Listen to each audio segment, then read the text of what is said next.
Olá, boa tarde pela nossa TV Vila Imperial, nosso programa Vitrine, ao vivo, em nossos estúdios, professor Leandro Rodrigues. Eu já estava aqui no nosso aquecimento perguntando, escritor, poeta, escritor, qual é a predileção, se é a poesia, se é a prosa. Aí nós já estávamos quase aqui filosofando, né, professor Leandro? Exatamente, Cátia. Obrigada pela sua presença aqui. Obrigado a você. E assim, boas novas, né? Como é o sentimento de estar assumindo, né, a cadeira de número 9 da nossa Academia Brasileira de Poesia? Boa tarde, Cátia. Muito bom, muito gostoso, uma coisa assim, um tanto quanto surpreendente, talvez, porque desde o início eu nunca almejei entrar para a academia, aquela coisa. Não, como eu estava falando com você, eu escrevia poesia talvez por naturalidade, em princípio não é nem poesia, né? Eu brinco que eram desabafos, depois que se tornam poesias, quando você começa a ter conhecimento. Mas bastante feliz, muito feliz e um tanto quanto ansioso, né? Talvez pela mídia já tá algumas notas, essas coisas, você fica mais ansioso. Boas notas, né? Em vários jornais, inclusive no Rio de Janeiro. Pegando um pouquinho, antes de nós retomarmos, falar um pouco mais sobre a tua história de vida, você já esteve aqui conosco falando do lançamento do seu livro, que é assim, encantador, né? Realmente tocante, o seu romance, né? Amor Perfeito. E para surpresa de muitos, né? Academia Brasileira de Poesia, né, sediada em Petrópolis, né? E aí eu falei assim, mas nossa, muitos talvez petropolitanos não saibam que essa academia, que está aqui consolidada, ela tem esse status de ser uma academia brasileira. E aí você estava até comentando que você já frequentava a academia, né, como um membro correspondente, é isso? Exatamente. E a surpresa da mobilização em torno da academia. Fala um pouquinho sobre isso. O que acontece é o seguinte, a academia já existe desde 1983, 82, não me lembro agora bem certo, mas aí está escrito. 83, 15 de agosto de 1983. Exatamente. E o Hamilton Lopes, que foi meu professor na universidade, você trabalhou com ele, e o Hamilton, curioso que eu vou tomar posse na cadeira que foi dele, né? O Hamilton, quando presidente, ele percebeu que não havia uma academia brasileira de poesia. Até então se chamava Academia Petropolitana de Poesia Raul de Leone, por ser o poeta maior de Petrópolis. E ele fez o pedido e foi aceito, né? Hoje em dia é a Academia Brasileira de Poesia, recebe poemas de tudo quanto é lugar do Brasil, sabe? Pessoas correspondentes da Europa, tem gente de Portugal, tem gente de fora que manda. E em Petrópolis mesmo não é tão conhecido. Pois é. Tem o site, que se você entrar lá, tem um número de acessos. É www.rauldeleone, com i no final.org. Inclusive até você trouxe aqui uma extensa programação, de repente temos muitos poetas que desconheçam, né, as atividades, né, e aí de repente existe a possibilidade de entrando no site, encaminhar e-mails para se tornar um membro, né, da academia. Você estava falando que você até para se tornar membro você teve que montar, né, compilar todas as suas produções. A história começou assim. Eu sempre participei da academia, participei de concurso de poesia. Em 99 eu tirei 2º lugar, participei em 2000. Foram alguns anos que eu participei, mas apenas como apreciador da literatura e da poesia. Anos depois, o Silvio Adalberto, o antigo presidente, que é muito meu amigo, o Silvio que está fazendo até o prefácio do meu novo livro, o Silvio me convidou para ser membro correspondente. Eu já tinha uma publicação com ele na Argila, que é a revista que sai anualmente, que sai na semana em outubro, que sai, né? Pega muitas vezes dezembro, finzinho do ano. E aí o Silvio, quando me fez esse convite, eu passei a ser membro correspondente, envio poesia, você tem uma página com seus poemas divulgados, recebe um certificado. Mais adiante, eles novamente me convidaram, porque é sempre a iniciativa de um membro titular. O Silvio, que é emérito, me fez o convite para poder passar pelo crivo do conselho. E aí eu montei um acervo, né? Você monta lá uma ficha com todos os seus dados, com poemas, com tudo que você publicou. Você ainda perguntou artigo acadêmico, tudo. Listei tudo. Toda a sua produção. Um envelope, algumas coisas, né? E logo depois eu recebi um mês e pouco depois, acho que nem isso, eu recebi a nota de que, por unanimidade, eu tinha sido aceito como membro titular.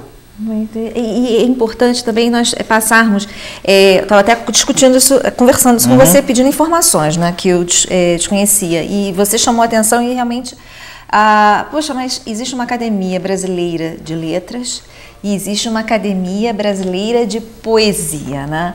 E claro, a visibilidade quase sempre, até nós estávamos falando da questão, né, dos objetivos. Claro. Que a Academia Brasileira de Letras tem um foco e uma abrangência distinta da nossa Academia Brasileira de Poesia. Claro. Qual seria? Na Academia Brasileira de Letras é mais amplo, por exemplo, não estão ali apenas literatos, não estão apenas pessoas voltadas para a literatura de entretenimento e arte. Mas não quer dizer que não sejam pessoas de gabarito, claro que são. Claro. E aí nós temos lá pessoas, por exemplo, citei para você o Merval Pereira, jornalista. Temos o Marco Maciel, ex-vice-presidente. Temos diversas áreas. Já na Academia Brasileira de Poesia, ali estão poetas. Né? Mas todos que estão lá na Academia Brasileira de Letras já publicaram. Exatamente, é pelo fato de terem publicado e terem sido notórios naquilo que fizeram.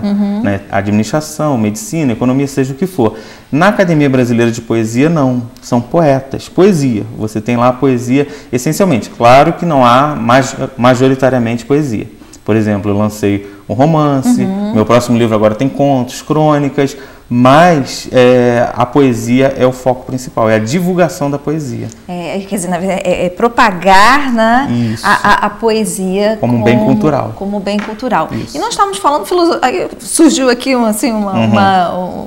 estávamos filosofando sobre a questão, né, da construção da poesia. Né? E eu achei interessante esse teu comentário que falou a questão, porque escrever um livro, até você esteve aqui conosco numa outra oportunidade, falando do seu processo, que você estava em casa de cama e fluiu, né? Quer dizer, há uma necessidade de você, quer dizer, claro, vai depender da construção, de como cada um trabalha, mas você, usando o teu exemplo, você sai, né, do cenário, se isola, e eu acho que a grande maioria dos escritores precisam, né, de um certo isolamento para poder escrever. Claro. E essa construção, ela é um pouco mais complexa, né, quando você vai fazer a prosa. No caso da poesia, aí você estava falando, não, mas a poesia existe um aspecto muito peculiar, que é... Pela teoria da literatura, seria a parte mais perfeita, né? Porque o Ezra Pound, que é um crítico americano, ele diz que é você falar o máximo de coisas no mínimo de palavras. É carregada de significado. Enquanto na prosa eu posso me alongar, agora na poesia não. Na poesia você pode reparar que o que fica na sua cabeça quanto à poesia sempre é um verso. Eu até brinquei da pedra, né? A pedra no meio do caminho. Essa pedra tem uma plurissignificação enorme, né? Uma coisa muito intensa. E a poesia não é apenas derramar rimas, né? É uma série de construção, existe uma série de coisas, de teoria para isso mesmo. Para construir. Para construir. Então eu acho que assim, a poesia ela requer assim, uma abrangência maior, talvez no esforço. E claro, há distinções, existem poesias até hoje metrificadas, tem pessoas que até hoje fazem. Os Lusíadas, eu sempre brinco com os meus alunos, fazer 8.800 e poucos versos do mesmo tamanho. Não é para qualquer um, né? Ali era Camões. Outros tempos, né?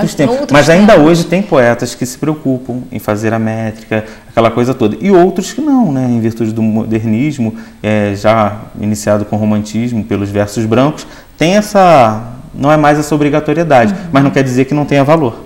Isso que eu acho principal. Não, e eu acho interessante que, no caso, né, quando você está construindo um romance, me parece, né, você tem mais recursos para, claro, a questão do livro, você entrega um livro, o leitor, a obra não é sua, né, o leitor vai interpretar, você está até descrevendo uma personagem, mas eu estou imaginando, possivelmente uma personagem, talvez até com algumas características comuns. Você tem como induzir. Na poesia, a renúncia, eu acho que é maior, porque você não tem como limitar, quer dizer, como você falou, a pedra no caminho, no meio do caminho, tinha no meio do caminho uma pedra, é realmente uma entrega e que cada um interprete a sua pedra. Entendi. A renúncia da poesia, do artista que escreve, do poeta, é muito maior. Porque ela tem muitos significados e muitas interpretações. A partir do momento que você trabalha com a linguagem figurada, você tem isso. Já no romance, você pode ser realista ao extremo, você pode, claro, que você vai pensar uma personagem e eu vou pensar outra, mas acontece que a história, a narração, a linha de raciocínio é idêntica. Já na poesia, não. Na poesia você tem, sim, o objetivo, você tem aquilo tudo. Porém, a interpretação não. E aí você tem poesias que são abertas, né? Poesias que você fica a discussões, a debates sobre determinados versos da literatura, e assim a gente fica durante muito tempo. Sem dúvida, há uma renúncia. Mas por isso que eu digo que é assim, você tem que conseguir falar o máximo de coisas no mínimo de palavras. Eu acho que esse é o principal. É o clássico onde o menos é mais. Exatamente. Né? Vale mais. Fala um pouquinho sobre a programação. Nós até ontem, nós estávamos vendo que ontem se encerrou, só para saber das atividades da Academia Brasileira, há um concurso de monografias, né, que foi promovido. Sobre os 90 anos do modernismo. Né, a Universidade Católica de Petrópolis, nós fizemos uma parceria com a Academia, né, mais direcionado para o curso de letras, óbvio, mas em que as palestras, lá temos palestras mensais, essas palestras estão abertas ao público, já sempre foram, né, mas acontece que nesse nosso objetivo de divulgarmos mais para os alunos de letras e alunos de áreas afins, serve como atividades complementares. Deixa eu ter uma programação aqui, não é Tem, isso? Vamos dia ver. 16 agora temos uma palestra do Gerson. 16 de agosto, Gerson Vale, em busca da poesia holística. Exatamente. Interessante. Elas acontecem sempre às 19 horas. Às 19 horas, na Casa Cláudio de Souza, né? Depois, só para as pessoas se programarem, dia 16 de agosto, depois dia 13 de setembro, uma mesa redonda sobre Carlos Drummond de Andrade, estávamos falando da Pedra no Caminho, né? Nós teríamos Atahualpa Pereira Filho, Fernando Magno e o Fernando Pides fazendo um crítico literário tratando de Carlos Drummond de Andrade, né?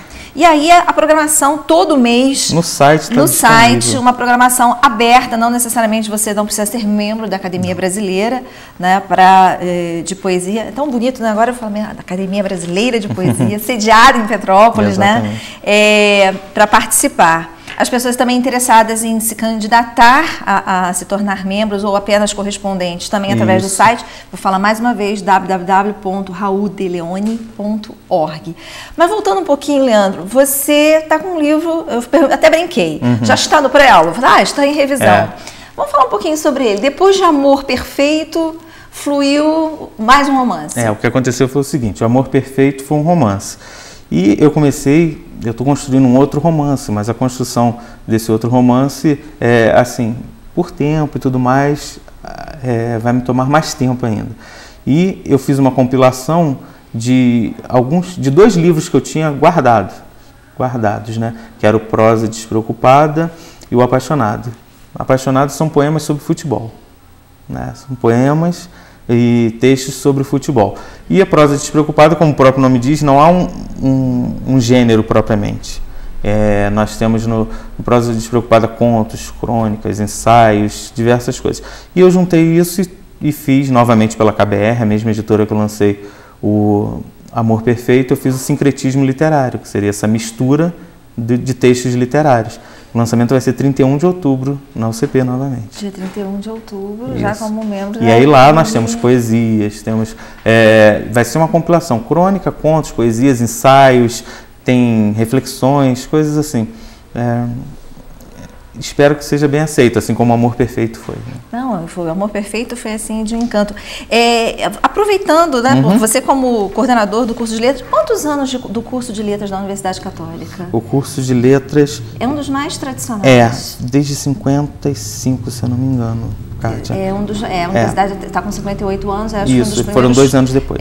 2 cursos. 2 anos ou 1 ano depois, porque aí tem primeiro direito e depois tivemos o curso de letras. E essa formação, que você já está há muitos anos, se formou, né, pela universidade, o que você vem percebendo, né, em termos não sei se é uma evolução, se é alguma tendência, no perfil desse estudante que vai buscar fazer letras?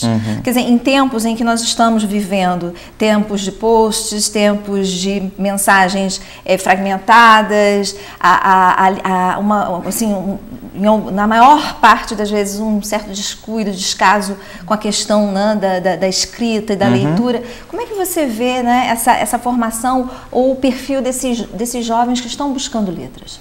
Olha, dentro do campo de licenciaturas, não só de letras, nós temos tido bastante dificuldade, não vou dizer propriamente quanto aos alunos, mas bastante dificuldade porque tem sido uma profissão, eu não vou aqui chover no molhado, uma profissão desvalorizada.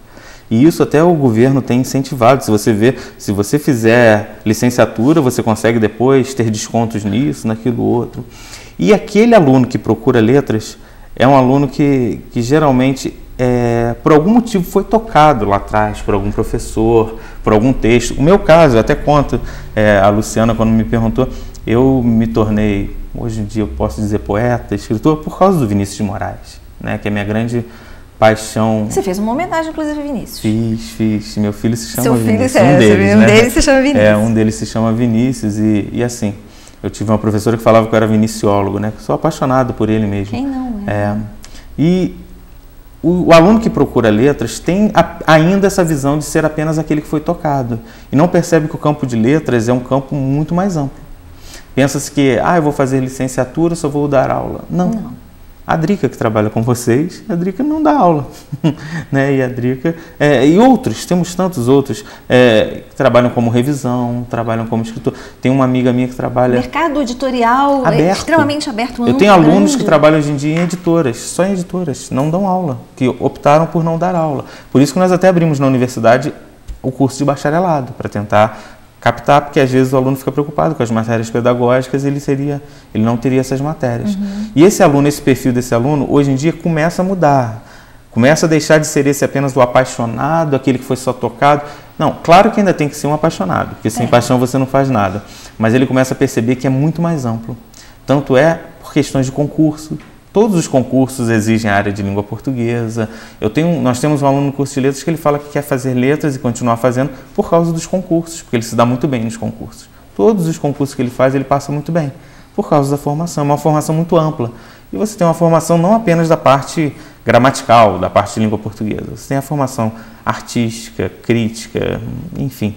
Então, esse aluno, eu vejo hoje em dia, esse aluno tendo uma visão mais ampla. Antes era aquela visão apenas do apaixonado, aquele que quer ser professor. Hoje em dia não, hoje em dia a gente consegue ter uma visão maior e o governo, com essa questão das licenciaturas, né, tenta talvez desfocar essa coisa da pouca valorização, e eu deixo bem claro que não é só ser professor. Também, ou principalmente para quem optar, mas você tem uma gama muito grande de possibilidades. Olha, quero te desejar assim, que o evento seja maravilhoso, que realmente, certamente será, né? Parabéns, né, por essa, que é uma conquista, né? Bastante. É uma conquista, dia 4 de agosto, às 16 horas, na Casa Cláudio de Souza, na Praça Liberdade, número 247. Nosso professor, querido amigo Leandro, né, estará assumindo a cadeira 9, patronímica de Arthur Barbosa. Leandro, parabéns.